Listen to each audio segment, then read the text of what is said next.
ಕಡಿಮೆ ಸಿಬಿಲ್ ಸ್ಕೋರ್ ನಿಂದ ಸಾಲ ಕ್ರೆಡಿಟ್ ಕಾರ್ಡ್ ಅಪ್ಲಿಕೇಶನ್ ರಿಜೆಕ್ಟ್ ಆಗ್ತಾ ಇದೆಯಾ? ಇನ್ನು ಮುಂದೆ ಆಗಲ್ಲ. SBM Z ಕ್ರೆಡಿಟ್ ಕಾರ್ಡ್ ಬಳಸಿ ಈಸಿಯಾಗಿ ಕ್ರೆಡಿಟ್ ಸ್ಕೋರ್ ಅನ್ನ 750 ಗಿಂತ ಜಾಸ್ತಿ ಮಾಡ್ಕೋಬಹುದು. ಇದೊಂದು FD ಆಧಾರಿತ ಕಾರ್ಡ್. UPI ಬಳಸಿ ಕ್ರೆಡಿಟ್ ಕಾರ್ಡ್ ಬ್ಯಾಲೆನ್ಸ್ ಅನ್ನ ಖರ್ಚು ಮಾಡಬಹುದು. FD ಗೆ RBI ಗ್ಯಾರಂಟಿಯೊಂದಿಗೆ 7% ಇಂಟ್ರೆಸ್ಟ್ ಕೂಡ ಸಿಗುತ್ತೆ. 30 ದಿನದಲ್ಲೇ ಕ್ರೆಡಿಟ್ ಸ್ಕೋರ್ ನಲ್ಲಿ ಇಂಪ್ರೂವ್ಮೆಂಟ್ ಕೂಡ ನೋಡಬಹುದು. ಡಿಸ್ಕ್ರಿಪ್ಷನ್ ಹಾಗೂ ಪಿನ್ ಕಾಮೆಂಟ್ ನಲ್ಲಿರೋ ಲಿಂಕ್ ಮೂಲಕ Z ಆಪ್ ಡೌನ್ಲೋಡ್ ಮಾಡಿ.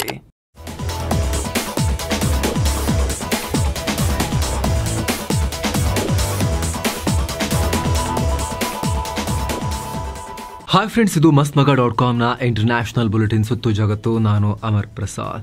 ಯುದ್ಧ, ಟ್ಯಾರಿಫ್, ಮಾನವ ಈ ರೀತಿ ತಾನೇ ಸೃಷ್ಟಿಸಿಕೊಂಡ ಸಮಸ್ಯೆಗಳಲ್ಲಿ ಒದ್ದಾಡ್ತಿರೋ ನಡುವೆ ಪ್ರಕೃತಿ ಕೂಡ ಮನುಷ್ಯನಿಗೆ ತಗೋವಂಥ ಇನ್ನೊಂದು ಶಾಕ್ ಕೊಟ್ಟಿದೆ. ಪೆಸಿಫಿಕ್ ಮಹಾಸಾಗರದಲ್ಲಿ, ಹೆಸರಿಗೆ ಮಾತ್ರ ಶಾಂತ ಮಹಾಸಾಗರದಲ್ಲಿ ಬೃಹತ್ ಅಶಾಂತಿ ನಿರ್ಮಾಣವಾಗಿದೆ. ಬೃಹತ್ ಸುನಾಮಿ ಸೃಷ್ಟಿಯಾಗಿದೆ. ರಷ್ಯಾದಿಂದ ಜಪಾನ್ವರೆಗೆ ಇಡೀ ಪ್ಯಾಸಿಫಿಕ್ ತೀರದ ಜಗತ್ತು ಆತಂಕದಲ್ಲಿದೆ, ಹೈ ಅಲರ್ಟ್ನಲ್ಲಿದೆ. ಕೋಟ್ಯಂತರ ಜನರನ್ನ ದಿಢೀರ್ ಸ್ಥಳಾಂತರ ಮಾಡೋ ಪರಿಸ್ಥಿತಿ ಬಂದಿದೆ. ಪ್ಯಾಸಿಫಿಕ್ ಮಹಾಸಾಗರದಲ್ಲಿ ಉಂಟಾದ ರಾಕ್ಷಸ ರೂಪದ ಭೂಕಂಪ ಈ ಸುನಾಮಿಗೆ ಕಾರಣವಾಗಿದೆ. ರಷ್ಯಾದ ಕಾಮ್ಚಟ್ಕಾ ಅನ್ನೋ ದ್ವೀಪದಲ್ಲಿ ಜುಲೈ 31 ಇವತ್ತು 8.8 ತೀವ್ರತೆಯ ಶಕ್ತಿಶಾಲಿ ಭೂಕಂಪ ಆಗಿದೆ. ಸಾಮಾನ್ಯವಾಗಿ 7 ತೀವ್ರತೆಯ ಭೂಕಂಪ ಮತ್ತು ಅದಕ್ಕಿಂತ ಹೆಚ್ಚಿನದ್ದು ಭಾರಿ ಭೂಕಂಪ ಅಂತಲೇ ಕನ್ಸಿಡರ್ ಮಾಡಲಾಗುತ್ತೆ. ಇತ್ತೀಚೆಗೆ ಮಯನ್ಮಾರ್ನಲ್ಲಿ 7.7 ತೀವ್ರತೆಯ ಭೂಕಂಪ ಸಾವಿರಾರು ಜನರನ್ನ ಬಲಿ ಪಡೆದಿತ್ತು. ಅಂಥದ್ರಲ್ಲಿ ಸುಮಾರು 19.3 ಕಿಲೋಮೀಟರ್ ಸಮುದ್ರ ದಾಳದಲ್ಲಿ 8.8 ತೀವ್ರತೆಯ ಕಂಪನ ಉಂಟಾಗಿದೆ. ಕಳೆದ 7-8 ದಶಕಗಳಲ್ಲೇ ಈ ಭಾಗದಲ್ಲಿ ಆದ ಅತಿ ದೊಡ್ಡ ಭೂಕಂಪ ಅಂತ ಹೇಳಲಾಗ್ತಿದೆ. ಎಷ್ಟರ ಮಟ್ಟಿಗಂದರೆ ಈ ಭೂಕಂಪನದ ಬೆನ್ನಲ್ಲೇ ರಷ್ಯಾದಲ್ಲಿ 30ಕ್ಕೂ ಅಧಿಕ ಬಾರಿ ಬ್ಯಾಕ್ ಟು ಬ್ಯಾಕ್ ಭೂಮಿ ಕಂಪಿಸಿದೆ. 2-5 ತೀವ್ರತೆಯ ಭೂಕಂಪಗಳು ಉಂಟಾಗಿವೆ ಅಂತ ರಷ್ಯಾ ಹೇಳಿದೆ. ಚಿಕ್ಕದು, ಆಫ್ಟರ್ ಶಾಕ್ಸ್ ಥರ. ಹೀಗಾಗಿ ಪ್ಯಾಸಿಫಿಕ್ ಮಹಾಸಾಗರ ರಾಕ್ಷಸ ರೂಪವನ್ನು ತಾಳಿದೆ. ಕಾಮ್ಚಟ್ಕಾ ಭಾಗದಲ್ಲಿ ಸುಮಾರು 13 ಅಡಿ ಎತ್ತರದ ಸುನಾಮಿ ಅಲೆಗಳು ಎದ್ದೇಳ್ತಾ ಇವೆ. ಇಡೀ ದ್ವೀಪ ಜಲಾವೃತ ಆಗಿದೆ. ಹಲವು ಕಟ್ಟಡ ನೀರಿನಲ್ಲಿ ಮುಳುಗಿವೆ. ಅಪಾರ ಸಾವು ನೋವಾಗಿರೋ ಸಾಧ್ಯತೆ ಇದೆ. ಆದರೆ ಸ್ಪಷ್ಟ ಅಂಕಿಅಂಶ ಇನ್ನಷ್ಟೇ ಸಿಗಬೇಕು. ಆ ಪರಿ ಡ್ಯಾಮೇಜಸ್ ಆಗಿದೆ. ಈ ದ್ವೀಪದಲ್ಲಿ ಹತ್ತತ್ರ 1.65 ಲಕ್ಷ ಜನ ವಾಸ ಮಾಡ್ತಾ ಇದ್ರು. ಇದೀಗ ಅವರನ್ನೆಲ್ಲ ಸುರಕ್ಷಿತ ಜಾಗಗಳಿಗೆ ಸ್ಥಳಾಂತರಿಸುವ ಕೆಲಸ ನಡೀತಾ ಇದೆ. ಸುನಾಮಿ ಎದ್ದ ಬೆನ್ನಲ್ಲೇ ಸಮುದ್ರ ಹಾಗೂ ನದಿ ತೀರಗಳಿಂದ ಜನರು ದೂರ ಇರಬೇಕು ಅಂತ ರಷ್ಯಾ ಮೇನ್ಲ್ಯಾಂಡ್ನಲ್ಲಿ ಕಟ್ಟೆಚ್ಚರ ಸಾರಲಾಗಿದೆ. ಸುನಾಮಿ ಅಪ್ಪಳಿಸಿದ ದ್ವೀಪಗಳಲ್ಲಿ ತುರ್ತು ಪರಿಸ್ಥಿತಿಯನ್ನ ಘೋಷಿಸಲಾಗಿದೆ. ಅತ್ತ ಪೆಸಿಫಿಕ್ ಮಹಾಸಾಗರದ ಸುತ್ತಲಿನ ರಾಷ್ಟ್ರಗಳಲ್ಲೂ ಕೂಡ ಸುನಾಮಿಯ ಹೈ ಅಲರ್ಟ್ ಘೋಷಿಸಲಾಗಿದೆ. 3 ಗಂಟೆಯ ಒಳಗೆ ಅಪಾಯಕಾರಿ ಸುನಾಮಿ ಬಂದು ಅಪ್ಪಳಿಸುವ ಸಾಧ್ಯತೆ ಇದೆ ಅಂತ ಅಮೆರಿಕ ಅಲರ್ಟ್ ಜಾರಿ ಮಾಡಿದೆ. ರಷ್ಯಾದ ಪೆಸಿಫಿಕ್ ಕರಾವಳಿ ಭಾಗದಿಂದ ಹಿಡಿದು ಅಮೆರಿಕದ ಹವಾಯಿ ದ್ವೀಪಗಳ ವಾಯುವ್ಯ ಭಾಗದವರೆಗೂ ಸುಮಾರು 10 ಅಡಿ ಎತ್ತರದ ಸುನಾಮಿ ಎದ್ದೇಳುತ್ತೆ ಅಂತ ಹೇಳಿ ಅಲರ್ಟ್ ಕೊಡಲಾಗಿದೆ. ಜಪಾನ್ ಆಲ್ರೆಡಿ ಭೂಕಂಪ ಸುನಾಮಿ ಅಂತ ಪದೇ ಪದೇ ಪೆಟ್ಟು ತಿನ್ನೋ ರಾಷ್ಟ್ರ. ಅಲ್ಲೂ ಕೂಡ ಅಲರ್ಟ್ ಜಾರಿಯಾಗಿದೆ. ಕರಾವಳಿ ಪ್ರದೇಶದಲ್ಲಿ 10 ಅಡಿ ಎತ್ತರದವರೆಗೆ ಸುನಾಮಿ ಅಲೆಗಳು ಏಳ್ತವೆ ಅಂತ ಜಪಾನ್ ಹವಾಮಾನ ಇಲಾಖೆ ವಾರ್ನಿಂಗ್ ಕೊಟ್ಟಿದೆ. ಜಪಾನ್ನಾದ್ಯಂತ ಸುಮಾರು 9 ಲಕ್ಷಕ್ಕೂ ಅಧಿಕ ಜನರಿಗೆ ಸ್ಥಳಾಂತರ ಆಗಿ ಅಂತ ಸೂಚಿಸಲಾಗಿದೆ. ಅಲ್ಲಿನ ಫುಕುಶಿಮಾ ಪವರ್ ಪ್ಲಾಂಟ್ನಲ್ಲಿ ಕೆಲಸ ಮಾಡ್ತಿರೋ ಸುಮಾರು 4,000 ಕಾರ್ಮಿಕರನ್ನ ಸುರಕ್ಷಿತ ಜಾಗಗಳಿಗೆ ಶಿಫ್ಟ್ ಮಾಡಲಾಗಿದೆ. ಈಗ ಆಲ್ರೆಡಿ ಇಶಿನೋಮಕಿ ಅನ್ನೋ ನಗರದಲ್ಲಿ 1.6 ಅಡಿ ಎತ್ತರದ ಅಲೆ ಅಪ್ಪಳಿಸಿ ಆಗಿದೆ. ಅತ ಅಮೆರಿಕದ ಕ್ಯಾಲಿಫೋರ್ನಿಯಾದಿಂದ ವಾಷಿಂಗ್ಟನ್, ಅಲಾಸ್ಕಾ, ಕೆನಡಾದ ಬ್ರಿಟಿಷ್ ಕೊಲಂಬಿಯಾವರೆಗೂ ಕೂಡ ಸುನಾಮಿ ಎಚ್ಚರಿಕೆ ಕೊಡಲಾಗಿದೆ. ಅಮೆರಿಕ ಅಧ್ಯಕ್ಷ ಡೊನಾಲ್ಡ್ ಟ್ರಂಪ್ ಕೂಡ ಜಾಗೃತೆಯಿಂದ ಇರಿ ಅಂತ ಸೂಚನೆ ಕೊಟ್ಟಿದ್ದಾರೆ. ಅಮೆರಿಕದ ಸ್ಯಾನ್ ಫ್ರಾನ್ಸಿಸ್ಕೋದಲ್ಲಿರೋ ಭಾರತದ ಕಾನ್ಸುಲೇಟ್ ಕಚೇರಿ ಈ ಎಲ್ಲ ಸುನಾಮಿ ಪರಿಸ್ಥಿತಿಯ ಬಗ್ಗೆ ಬಹಳ ಹತ್ತಿರದಿಂದ ಮಾನಿಟರ್ ಮಾಡ್ತಾ ಇದ್ದೀವಿ ಅಂತ ಹೇಳಿದೆ. ಅಲಾಸ್ಕಾದಲ್ಲಿ ಈಗ ಆಲ್ರೆಡಿ 1 ಅಡಿ ಎತ್ತರದ ಅಲೆಗಳು ಬಂದು ಅಪ್ಪಳಿಸಿವೆ. ಹವಾಯಿನಲ್ಲಿ 6 ಅಡಿ ಎತ್ತರದ ಸುನಾಮಿ ಕಂಡು ಬಂದಿದೆ ಅಂತ ಅಲ್ಲಿನ ಗವರ್ನರ್ ಕನ್ಫರ್ಮ್ ಮಾಡಿದ್ದಾರೆ. ಕ್ಯಾಲಿಫೋರ್ನಿಯಾದಲ್ಲಿ ಇನ್ನೇನು ಕೆಲವೇ ಹೊತ್ತಲ್ಲಿ ಸುನಾಮಿ ಅಪ್ಪಳಿಸುವ ಆತಂಕ ಮನೆ ಮಾಡಿದೆ. ಈ ಕಡೆ ಇಂಡೋನೇಷ್ಯಾ, ಪೆರು, ಇಕ್ವೆಡಾರ್ನಲ್ಲೂ ಕೂಡ ಸುನಾಮಿ ಅಪ್ಪಳಿಸಬಹುದು ಅಂತ ವಾರ್ನಿಂಗ್ ಕೊಡಲಾಗಿದೆ. ಪ್ಯಾಸಿಫಿಕ್ ಸಾಗರದಿಂದ ದೂರ ಇರಿ ಅಂತ ಮೆಕ್ಸಿಕೋ ತನ್ನ ಜನರಿಗೆ ಮುನ್ನೆಚ್ಚರಿಕೆ ಕೊಟ್ಟಿದೆ. ನ್ಯೂಜಿಲೆಂಡ್ ಕೂಡ ಸಮುದ್ರ ತೀರಕ್ಕೆ ಹೋಗಬೇಡಿ, ಅಪಾಯ ಇದೆ ಅಂತ ಹೇಳಿ ವಾರ್ನಿಂಗ್ ಜಾರಿ ಮಾಡಿದೆ. ಅತ್ತ ಚೈನಾದಲ್ಲೂ ಕೂಡ ಸುನಾಮಿ ಭಯ ಕಾಡ್ತಾ ಇದೆ.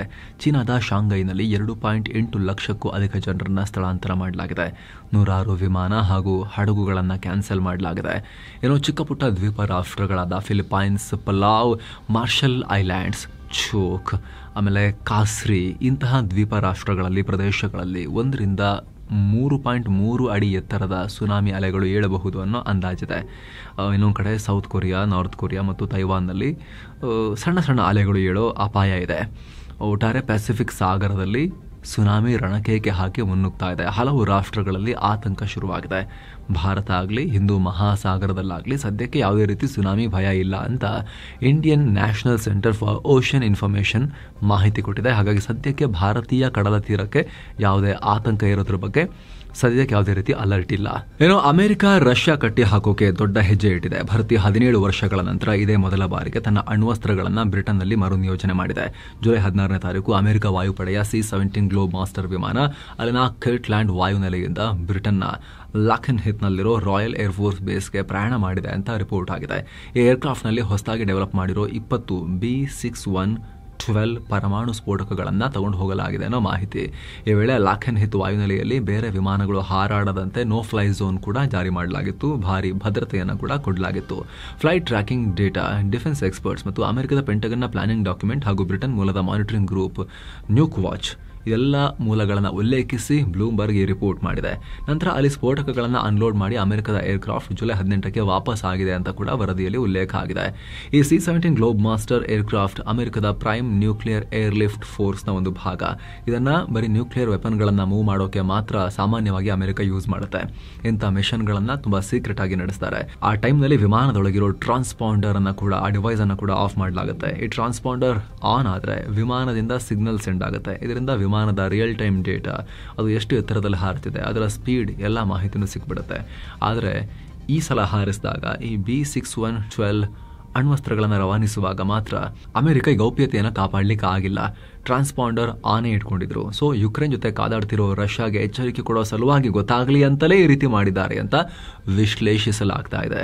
ಏನು ಜಮ್ಮು ಕಾಶ್ಮೀರದಲ್ಲಿ ಸೇನೆ ಕ್ಲೀನ್ ಕಾಶ್ಮೀರ್ ಅಭಿಯಾನವನ್ನು ಮುಂದುವರೆಸಿದೆ. ಕಾಶ್ಮೀರ ಕಣಿವೆಯಲ್ಲಿ ಆಪರೇಷನ್ ಮಹಾದೇವ್ ನಡೆಸಿ 3 ಪಹಲ್ಗಾಮ್ ಉಗ್ರರಿಗೆ ಮಹಾದೇವ ಪರ್ವತಗಳಲ್ಲಿ ಟಿಕೆಟ್ ಕೊಡಿಸಿದ ಬೆನ್ನಲ್ಲೇ ಇದೀಗ ಸೇನೆ ಹೊಸ ಕಾರ್ಯಾಚರಣೆ ಲಾಂಚ್ ಮಾಡಿದೆ. ಆಪರೇಷನ್ ಶಿವಶಕ್ತಿ ಶುರು ಮಾಡಿದೆ. ಈ ಮೂಲಕ LOC ಗಡಿಯಿಂದ ಭಾರತಕ್ಕೆ ಒಳನುಸುಳುತ್ತಾ ಇದ್ದ 2 ಲಷ್ಕರ್ ಉಗ್ರ ಕ್ರಿಮಿಗಳನ್ನು ಹೊಡೆದು ಹಾಕಲಾಗಿದೆ. ಜಮ್ಮು ಕಾಶ್ಮೀರದ ಪೂಂಚ್ ಜಿಲ್ಲೆಯ ದಿಗ್ವಾರ್ ಸೆಕ್ಟರ್ನಲ್ಲಿ ಬುಧವಾರ ಬೆಳಗ್ಗೆ ಸೇನೆ ಈ ಕಾರ್ಯಾಚರಣೆ ನಡೆಸಿದೆ. ಪಾಕ್ ಆಕ್ರಮಿತ ಕಾಶ್ಮೀರದಿಂದ ಈ ಉಗ್ರರು ಒಳನುಸುಳೋಕೆ ಪ್ರಯತ್ನ ಪಡ್ತಾ ಇದ್ರು. ಈ ವೇಳೆ ಹೊಡೆದು ಹಾಕಿದೀವಿ ಅಂತ ಸೇನೆ ಮಾಹಿತಿ ಕೊಟ್ಟಿದೆ. ಈ ಆಪರೇಷನ್ ವೇಳೆ ಭಾರೀ ಪ್ರಮಾಣದ ಶಸ್ತ್ರಾಸ್ತ್ರಗಳನ್ನು ವಶಪಡಿಸಿಕೊಳ್ಳಲಾಗಿದೆ. ಸದ್ಯ ಉಳಿದ ಉಗ್ರರಿಗಾಗಿ ಶೋಧ ಕಾರ್ಯಾಚರಣೆ ಮುಂದುವರೆದಿದೆ. ಇದೇ ಜಮ್ಮು ಕಾಶ್ಮೀರದ ಕುಪ್ವಾರದಲ್ಲೂ ಕೂಡ ಸೇನೆ, ಚಿನಾರ್ ಕೋರ್ ಪಡೆ ಮತ್ತು ಜಮ್ಮು ಕಾಶ್ಮೀರ ಪೊಲೀಸರು ಎಲ್ಲ ಜಾಯಿಂಟ್ ಆಪರೇಷನ್ ಮಾಡಿದ್ದಾರೆ. ಆಪರೇಷನ್ ಚೌಕಿ ಬಾಲ್ ಕಾರ್ಯಾಚರಣೆ ನಡೆಸಿದ್ದಾರೆ. ಈ ವೇಳೆ ಉಗ್ರ ಸಹಚರನೊಬ್ಬನನ್ನ ಹಿಡಿದು ಹಾಕಲಾಗಿದೆ. ಈ ಕಾರ್ಯಾಚರಣೆಯಲ್ಲೂ ಕೂಡ ಭಾರಿ ಪ್ರಮಾಣದ ಶಸ್ತ್ರಾಸ್ತ್ರವನ್ನ ವಶಕ್ಕೆ ಪಡೆಯಲಾಗಿದೆ. ಇನ್ನು ಪಹಲ್ಗಾಮ್ನಲ್ಲಿ ಮುಗ್ಧ ಪ್ರವಾಸಿಗರನ್ನ ಬಲಿ ಪಡೆದಿದ್ದ ದಿ ರೆಸಿಸ್ಟೆನ್ಸ್ ಫ್ರಂಟ್ TRF ಉಗ್ರ ಸಂಘಟನೆ ಬಗ್ಗೆ ವಿಶ್ವಸಂಸ್ಥೆಯ ಸೆಕ್ಯೂರಿಟಿ ಕೌನ್ಸಿಲ್ UNSC ಭದ್ರತಾ ಮಂಡಳಿ ಅದರ ಸ್ಯಾಂಕ್ಷನ್ ಮಾನಿಟರಿಂಗ್ ಟೀಮ್ ರಿಪೋರ್ಟ್ ಬಿಡುಗಡೆ ಮಾಡಿದೆ. ಈ ರಿಪೋರ್ಟ್ನಲ್ಲಿ TRF 2 ಸಲ ಪಹಲ್ಗಾಮ್ ಉಗ್ರ ದಾಳಿಯನ್ನು ಹೊತ್ಕೊಂಡಿತ್ತು ಅಂತ ಹೇಳಿದೆ. ಅಲ್ಲದೆ ದಾಳಿ ಮಾಡಿದ ಪಹಲ್ಗಾಮ್ ಪ್ರದೇಶದ ಫೋಟೋ ಕೂಡ ರಿಲೀಸ್ ಮಾಡಿದೆ. ಲಷ್ಕರ್ ಸಂಘಟನೆಯ ಪ್ರಾಕ್ಸಿ ಆಗಿರೋ TRFಗೆ ಲಷ್ಕರ್ ಸಂಘಟನೆ ಬೆಂಬಲ ಕೊಡದೆ ಪಹಲ್ಗಾಮ್ನಲ್ಲಿ ದಾಳಿ ಆಗಿರೋಕೆ ಸಾಧ್ಯನೇ ಇಲ್ಲ. 5 ಉಗ್ರರು ಪಹಲ್ಗಾಮ್ನಲ್ಲಿ ಪ್ರವಾಸಿಗರ ಮೇಲೆ ದಾಳಿ ಮಾಡಿದ್ರು ಅಂತ ವರದಿಯಲ್ಲಿ ಉಲ್ಲೇಖ ಮಾಡಿದ್ದಾರೆ. ಏನೋ ಪ್ಯಾಲೆಸ್ತೇನನ್ನ ರಾಷ್ಟ್ರ ಅಂತ ಗುರುತಿಸೋ ಫ್ರಾನ್ಸ್ ನಿರ್ಧಾರಕ್ಕೆ ಈಗ ಬ್ರಿಟನ್ ಕೂಡ ಕೈ ಜೋಡಿಸಿದೆ. ಇಸ್ರೇಲ್ ಗಾಜಾದಲ್ಲಿ ಯುದ್ಧ ನಿಲ್ಲಿಸದೇ ಇದ್ರೆ ಮತ್ತು ಶಾಶ್ವತ ಶಾಂತಿಗೆ ಕ್ರಮ ತಗೊಳ್ಳದೇ ಇದ್ರೆ ಬ್ರಿಟನ್ ಪ್ಯಾಲೆಸ್ತೇನ್ನ ಅಧಿಕೃತವಾಗಿ ರಾಷ್ಟ್ರ ಅಂತ ಮಾನ್ಯತೆ ನಾವು ಕೊಟ್ಬಿಡ್ತೀವಿ ಅಂತ ಬ್ರಿಟನ್ PM ಕಿಯರ್ ಸ್ಟಾರ್ಮರ್ ಹೇಳಿದ್ದಾರೆ. ಹಾಗೆ ಈ ವಿಚಾರ ವಿಶ್ವಸಂಸ್ಥೆಯ ಜನರಲ್ ಅಸೆಂಬ್ಲಿಗೆ ಬರೋದಕ್ಕೂ ಮುನ್ನ ಇಸ್ರೇಲ್ ಕದನ ವಿರಾಮಕ್ಕೆ ಒಪ್ಪಿಕೊಳ್ಬೇಕು, ವೆಸ್ಟ್ ಬ್ಯಾಂಕ್ ಪ್ರದೇಶವನ್ನು ಆಕ್ರಮಿಸುವ ಪ್ಲಾನ್ ಕೈಬಿಡಬೇಕು, ಜೊತೆಗೆ 2 ಸ್ಟೇಟ್ ಸೊಲ್ಯೂಷನ್ಗೆ ಬೆಂಬಲ ಕೊಡಬೇಕು ಅಂತ ಬ್ರಿಟನ್ ಒತ್ತಾಯಿಸಿದೆ. ಈ ಹೇಳಿಕೆಗೆ ಇಸ್ರೇಲ್ ಕೆಂಡ ಕಾರಿದೆ. ಪ್ಯಾಲೆಸ್ತೇನ್ಗೆ ಮಾನ್ಯತೆ ಕೊಡೋದ್ರಿಂದ ಇರಾನ್ನ ಇನ್ನೊಂದು ಪ್ರಾಕ್ಸಿ ಗುಂಪು ಸೃಷ್ಟಿಯಾಗೋ ಅಪಾಯ ಇರುತ್ತೆ. ನಮ್ಮ ಪಕ್ಕದಲ್ಲಿ ಪ್ಯಾಲೆಸ್ತೇನ್ ನಿರ್ಮಾಣ ಆಗೋದ್ರಿಂದ ಶಾಂತಿಯಿಂದ ಬದುಕೋಕೆ ಸಾಧ್ಯನೇ ಇಲ್ಲ. ಬದಲಿಗೆ ಇಸ್ರೇಲ್ ನಾಶ ಮಾಡೋದಕ್ಕೆ ಲಾಂಚ್ ಪ್ಯಾಡ್ ರೆಡಿ ಆಗುತ್ತೆ ಅಲ್ಲಿ ಅಂತ ಇಸ್ರೇಲ್ ಪ್ರಧಾನಿ ನೆತನ್ಯಾಹು ಹೇಳಿದ್ದಾರೆ. ಇದರ ನಡುವೆ ಗಾಜಾದಲ್ಲಿನ ಆಹಾರ ಬಿಕ್ಕಟ್ಟಿನ ಬಗ್ಗೆ ಭಾರತ ವಿಶ್ವಸಂಸ್ಥೆಯಲ್ಲಿ ಕಳವಳ ವ್ಯಕ್ತಪಡಿಸಿದೆ.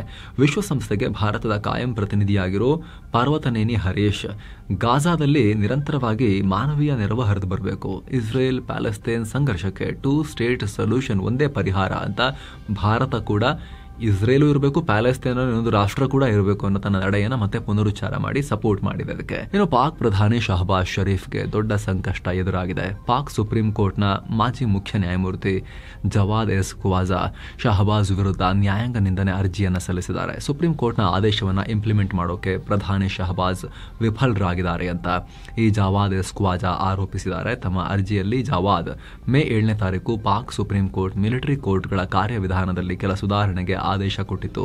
ಹೀಗಾಗಿ ಶಹಬಾಜ್ ಸರ್ಕಾರಕ್ಕೆ 45 ದಿನಗಳ ಕಾಲಾವಕಾಶ ನೀಡಿ ಕಾನೂನಿಗೆ ತಿದ್ದುಪಡಿ ಮಾಡೋಕೆ ಸೂಚನೆ ಕೊಡಲಾಗಿತ್ತು. ಈ ತಿದ್ದುಪಡಿ ಮಾಡಿದರೆ ಮಿಲಿಟರಿ ಕೋರ್ಟ್ಗಳಿಂದ ಶಿಕ್ಷೆಗೊಳಗಾದ ನಾಗರಿಕರು ಹೈಕೋರ್ಟ್ನಲ್ಲಿ ಮೇಲ್ಮನವಿ ಅರ್ಜಿ ಸಲ್ಲಿಸೋಕೆ ಅವಕಾಶ ಸಿಗ್ತಾ ಇತ್ತು. ಆದ್ರೆ ಇದನ್ನ ಶಹಬಾಜ್ ಸರ್ಕಾರ ಮಾಡಿಲ್ಲ. ಈಗ 45 ದಿನ ಕೂಡ ಮುಗಿದು ಹೋಗಿದೆ. ಇದು ನ್ಯಾಯಾಂಗ ನಿಂದನೆ ಅಂತ ಜವಾದ್ ಸುಪ್ರೀಂ ಕೋರ್ಟ್ ನಲ್ಲಿ ಅರ್ಜಿ ಹಾಕಿದ್ದಾರೆ. ಹೀಗಾಗಿ ಪಾಕ್ ಸುಪ್ರೀಂ ಕೋರ್ಟ್ ಏನ್ ಮಾಡುತ್ತೆ ಅನ್ನೋದು ಶಹಬಾಜ್ ಭವಿಷ್ಯವನ್ನ ನಿರ್ಧಾರ ಮಾಡುತ್ತೆ. ಇನ್ನು ಪಾಕ್ ಉಪ ಪ್ರಧಾನಿ ಮತ್ತು ವಿದೇಶಾಂಗ ಸಚಿವ ಇಶಕ್ ದರ್ ಮತ್ತೆ ಭಾರತದೊಂದಿಗೆ ಮಾತನಾಡ್ತೀನಿ ಅಂತ ಗೋಳಿಟ್ಟಿದ್ದಾರೆ. ನಾವು ಭಯೋತ್ಪಾದನೆ ಸೇರಿದ ಹಾಗೆ ಎಲ್ಲ ವಿಚಾರಗಳ ಬಗ್ಗೆ ಭಾರತದೊಂದಿಗೆ ಮಾತುಕತೆ ನಡೆಸೋಕೆ ರೆಡಿ ಇದೀವಿ ಅಂತ ಹೇಳಿದ್ದಾರೆ. ಅಮೆರಿಕದಲ್ಲಿ ಮಾತನಾಡಿರೋ ದರ್, ಕಾಶ್ಮೀರ ವಿವಾದ, ಸಿಂಧೂ ನದಿ ನೀರಿನ ಹಂಚಿಕೆ, ಭಯೋತ್ಪಾದನಾ ನಿಗ್ರಹ ಸೇರಿದ ಹಾಗೆ ಎಲ್ಲ ಸಮಸ್ಯೆಗಳನ್ನ ಮಾತುಕತೆ ಮೂಲಕ ಪರಿಹಾರ ಮಾಡ್ಕೋಬೇಕು. ಅದಕ್ಕೆ ನಾವು ಕಮಿಟ್ ಆಗಿದ್ದೇವೆ. ನಾವು ಕೂಡ ಭಯೋತ್ಪಾದನೆಯ ಬಲಿಪಶುಗಳು. ನಮಗೂ ಕೂಡ ಸಮಸ್ಯೆ ಇದೆ ಭಯೋತ್ಪಾದನೆಯಿಂದ ಅಂತ ಹೇಳಿದ್ದಾರೆ. ಭಯೋತ್ಪಾದನೆ ವಿರುದ್ಧದ ಹೋರಾಟದಲ್ಲಿ ಪಾಕಿಸ್ತಾನದ ತ್ಯಾಗವನ್ನ ಅಮೆರಿಕದ ವಿದೇಶಾಂಗ ಮಂತ್ರಿ ಮಾರ್ಕೋ ರುಬಿಯೋ ಕೂಡ ಒಪ್ಕೊಂಡಿದ್ದಾರೆ ಅಂತ ಹೇಳಿಕೆ ಕೊಟ್ಟಿದ್ದಾರೆ. ಇತ್ತೀಚೆಗೆ ಕೂಡ ದರ್ ಇದನ್ನೇ ಹೇಳಿದ್ರು. ನಾವು ಭಾರತದ ಪ್ರತಿಕ್ರಿಯೆಗಾಗಿ ಕಾಯ್ಕೊಂಡು ಕೂತಿದ್ದೇವೆ. ಭಾರತ ನಮ್ಮ ಜೊತೆ ಏನು ಮಾತಾಡಕ್ಕೆ ಬರ್ತಾ ಇಲ್ಲ ಅಂತ ಬಾಯ ಪಡ್ಕೊಂಡಿದ್ರು. ಈಗ ಮತ್ತೆ ಅದೇ ರಾಗವನ್ನ ಹಾಡಿದ್ದಾರೆ. ಅಮೆರಿಕ ಮತ್ತು ಚೀನಾ ನಡುವಿನ ಟ್ಯಾರಿಫ್ ಯುದ್ಧಕ್ಕೆ ಮತ್ತೆ ತೆರೆ ಬಿದ್ದಿದೆ. ಇದೀಗ ಉಭಯ ರಾಷ್ಟ್ರಗಳು ಪರಸ್ಪರ ರೆಸಿಪ್ರೋಕಲ್ ಟ್ಯಾರಿಫ್ ಹಾಕೋದನ್ನ ಪಾಸ್ ಮಾಡಿವೆ. ಸ್ವೀಡನ್ ರಾಜಧಾನಿ ಸ್ಟಾಕ್ ಹೋಮ್ನಲ್ಲಿ ಉಭಯ ರಾಷ್ಟ್ರಗಳ ಅಧಿಕಾರಿಗಳ ಮಧ್ಯೆ ಸುದೀರ್ಘ 2 ದಿನಗಳ ಮಾತುಕತೆ ನಡೆದು ಪಾಸಿಟಿವ್ ಟಾಕ್ಸ್ ಆಗಿದೆ. ಒಳ್ಳೆ ಕನ್ಕ್ಲೂಷನ್ ನಾವು ಬರಬಹುದನ್ನು ಹೋಪ್ ಸಿಕ್ಕಿದೆ. ಹಾಗಾಗಿ ಪಾಸ್ ಮಾಡ್ತಾ ಇದ್ದೀವಿ ಅಂತ ಅನೌನ್ಸ್ ಮಾಡಿಕೊಂಡಿದ್ದಾರೆ. ಚೀನಾದ ವಾಣಿಜ್ಯ ಇಲಾಖೆ ಅಧಿಕಾರಿ ಲೀ ಚಂಗಾಂಗ್ ಕೂಡ ಇದನ್ನ ಹೇಳಿದ್ದಾರೆ. ಸದ್ಯ ಚೀನಾ ಸರಕುಗಳ ಮೇಲೆ ಅಮೆರಿಕ 30% ಮತ್ತು ಅಮೆರಿಕ ಸರಕುಗಳ ಮೇಲೆ ಚೀನಾ 10% ಟ್ಯಾರಿಫ್ ವಿಧಿಸ್ತಾ ಇದ್ದಾವೆ. 2 ರಾಷ್ಟ್ರಗಳ ಮಧ್ಯೆ ಡೀಲ್ ಆಗೋವರೆಗೂ ಇದೇ ಟ್ಯಾರಿಫ್ ಅನ್ವಯ ಆಗುತ್ತೆ. ರೆಸಿಪ್ರೋಕಲ್ ಟ್ಯಾರಿಫ್ ಪಾಸ್ ಆಗಿ ಹಾಗೆ ಕಂಟಿನ್ಯೂ ಇರುತ್ತೆ ಪಾಸ್ ಅಂತ ಹೇಳಿ ಅನೌನ್ಸ್ ಮಾಡಿದ್ದಾರೆ. ಇನ್ನು ಟ್ಯಾರಿಫ್ ವಿಚಾರವಾಗಿ ಅಮೆರಿಕ ಅಧ್ಯಕ್ಷ ಟ್ರಂಪ್ ಭಾರತಕ್ಕೆ ಹೊಸ ಬೆದರಿಕೆ ಹಾಕಿದ್ದಾರೆ. ಭಾರತಕ್ಕೆ 20-25% ಟ್ಯಾರಿಫ್ ಹಾಕಬಹುದು ಅಂತ ಹೇಳಿದ್ದಾರೆ. ಅಲ್ಲದೆ ಆಗಸ್ಟ್ 1ರ ಡೆಡ್ಲೈನ್ ಹತ್ತಿರವಾಗ್ತಾ ಇದ್ದು ಭಾರತ ಮತ್ತು ಅಮೆರಿಕ ನಡುವೆ ವ್ಯಾಪಾರ ಒಪ್ಪಂದದ ಮಾತುಕತೆ ನಡೀತಾ ಇದೆ. ಸದ್ಯ ಎಷ್ಟು ಟ್ಯಾರಿಫ್ ಹಾಕೋದು ಅಂತ ಇನ್ನೂ ಫೈನಲ್ ಆಗಿಲ್ಲ ಅಂತ ಹೇಳಿದ್ದಾರೆ. ಜೊತೆಗೆ ಭಾರತ ನಮಗೆ ಒಳ್ಳೆ ಸ್ನೇಹಿತ, ಆದರೆ ಭಾರತ ನಮ್ಮ ಮೇಲೆ ಬೇರೆ ರಾಷ್ಟ್ರಗಳಿಗಿಂತ ಜಾಸ್ತಿ ಹೇರ್ತಾ ಇತ್ತು. ಭಾರತ ಟ್ಯಾರಿಫ್ ವಿಚಾರದಲ್ಲಿ ಸಿಕ್ಕಾಪಟ್ಟ ಹೈಯೆಸ್ಟ್ ಹಾಕ್ತಾರವರು ಅನ್ನೋ ಮಾತನ್ನ ಕೂಡ ಪುನರುಚ್ಚಾರ ಮಾಡಿದ್ದಾರೆ. ದಿನಗಳು ಕಳೀತಾ ಇದ್ದ ಹಾಗೆ ರಷ್ಯಾ ಯುಕ್ರೇನ್ ಯುದ್ಧ ಭೀಕರವಾಗ್ತಾ ಇದೆ. ಇದೀಗ ಮತ್ತೆ ರಷ್ಯಾ ಯುಕ್ರೇನ್ ಮೇಲೆ ಭಾರಿ ದಾಳಿ ಮಾಡಿದೆ. ರಷ್ಯಾದ ಮಿಸೈಲ್ ಮತ್ತು ಡ್ರೋನ್ಗಳು ಯುಕ್ರೇನ್ನಲ್ಲಿರೋ ಜೈಲು ಮತ್ತು ಹಾಸ್ಪಿಟಲ್ ಮೇಲೆ ಬಂದು ಅಪ್ಪಳಿಸಿವೆ. ಪರಿಣಾಮ ಕನಿಷ್ಠ 25 ಮಂದಿಯ ಪ್ರಾಣ ಹೋಗಿದೆ. 16 ಕೈದಿಗಳು ಕೂಡ ಇದ್ದಾರೆ. 100ಕ್ಕೂ ಅಧಿಕ ಜನ ಗಾಯಗೊಂಡಿದ್ದಾರೆ. ಮೂಲ ಸೌಕರ್ಯಗಳಿಗೂ ಭಾರಿ ಹಾನಿಯಾಗಿದೆ. ಯುಕ್ರೇನ್ ಅಧಿಕಾರಿಗಳು ಈ ಮಾಹಿತಿ ಕೊಟ್ಟಿದ್ದಾರೆ. ಅಂದಹಾಗೆ ಅಮೆರಿಕ ಅಧ್ಯಕ್ಷ ಟ್ರಂಪ್ ಮುಂದಿನ 10-12 ದಿನದಲ್ಲಿ ರಷ್ಯಾ ಯುಕ್ರೇನ್ ಜೊತೆಗೆ ಕದನ ವಿರಾಮಕ್ಕೆ ಮುಂದಾಗಬೇಕು. ಇಲ್ಲದೆ ಹೋದರೆ ಸ್ಯಾಂಕ್ಷನ್ ಮತ್ತು ಸೆಕೆಂಡರಿ ಟ್ಯಾರಿಫ್ ಹಾಕ್ತೀನಿ ಅಂತ ಧಮಕಿ ಹಾಕಿದ್ರು. ಅದರ ಬೆನ್ನಲ್ಲೇ ರಷ್ಯಾ ಯುಕ್ರೇನ್ ಮೇಲೆ ಭೀಕರ ದಾಳಿ ನಡೆಸಿದೆ. ಸೊ ಫ್ರೆಂಡ್ಸ್, ಇದಾಗಿತ್ತು ಇವತ್ತಿನ ಜಗತ್ತಿನ ಸುತ್ತಾಟ. ಮತ್ತೆ ಭೇಟಿಯಾಗ್ತಿರೋಣ. ನಮಸ್ತೆ.